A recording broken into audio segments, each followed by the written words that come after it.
nkwanirizaako gwe wenna akyagyekuumiddeko munnange ensi Buganda ati munnange ensi Buganda okuno okwekwaffe Kabanda Musoke ow'ennabalanga akaala amatendo nze nkubuuzaako nateera olunaku olwaleero ngati munnange tukyali mu katabo kaffe Amaggwa Némitego mu Buvubuka akawandiikibwa Ruthi Kaboggoza era ng'olunaku olwaleero tutuuse ku mutwe ogugamba nti Cissy Ava Ewa Ssenga we ng'ebyaleeta Cissy ku bufumbo bimaze okuggwa era ng'alabika abiyitidde waggulu ddala bakadde be baatandika okumusibirira entanda adde ewa kitaawe naye nga basanyufu nnyo olwa muwala waabwe obutabaswaza. Cissy ayogera mazima ng'ow'eggaali agula amayembe kuba yagamba mbu yali tamanyi nti oba ne ssenga we yali amwagala nnyo bw'atyo wazira naye yeewuunya bwe yalaba ebintu ssenga we bye yamusibirira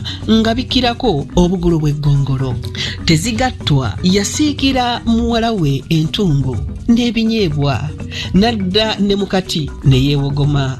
Teyakoma ku ebyo byokka naye yamukwatira engoye ennungi bbiri ennungi enzibu n'agattako n'omugogo gw'engatto n'akatambaala ak'omu ngalo n'ebintu ebirala ebirungi ennyo. Bazza kyabwe omuwala yamuwa olugoye lumu n'ensimbi enkalu ye ze yamukwasa ng'aziyita ez'olugendo okutwalira awamu. Cissy yasiibulwa bulungi nnyo ddala ye kyataasuubira olw'empisa gye baamuyisangamu.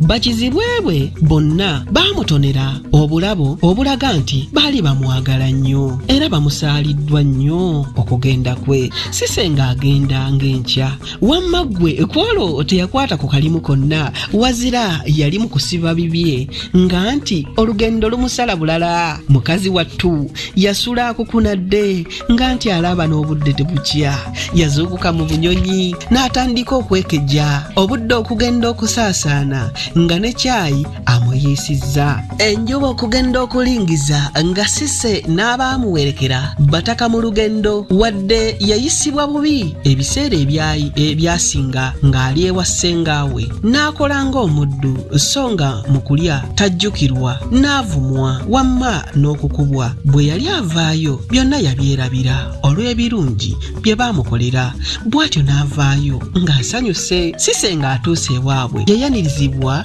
mu mizira egitayogerekeka. Essanyu katalitte abamanyi nga balabaganye ku kyalo mu mikwano gye gye yali alese okwo wamu n'eŋŋanda ze baamukulisa emisomo kuba bo baali baamaze dda okumanya nga bwe yali agenda e Kampala okwongera okumeggana najo. Nakyala awaka teyalwawo anti nga yeeyuna olusoma olusooka obutamuyitako. Leero nnyina bwe yamanya nti muwala we agenda ku kibuga n'atyamu anti yali amanyi nti e Kampala walungi naye wabi era nti wangu naye wazibu nnyo. Yalowooza ku bavubuka b'oku kibuga ye be yali akakasa obulungi nti bazibu ddala okubayitako bwe baba beewaddeyo okukusuula so nga bangu nnyo okubayitako bw'oba ng'omaliridde obutakusuula. Kale yalowooza ku mmotoka z'omu kibuga ng'alaba ng'omwana we eyali akyali omuto ennyo okusobola okuzisala.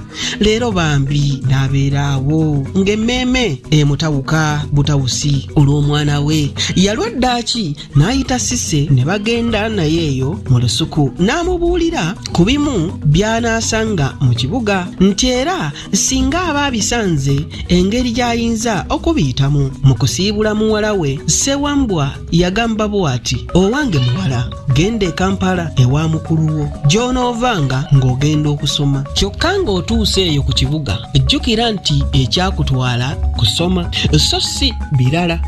Ate koolidda wano mbu ebyokusoma wabivaako nodda ku birala. Tulirya matereke simanyi owulira muwala tobanga bano bakulu bo mu kifo ky'ebbaluwa baleeta baana mbu tubatende nga bwe bamanyi okuzaala. Genda naye soma nnyo nze ensimbi ez'okukuweerera nina.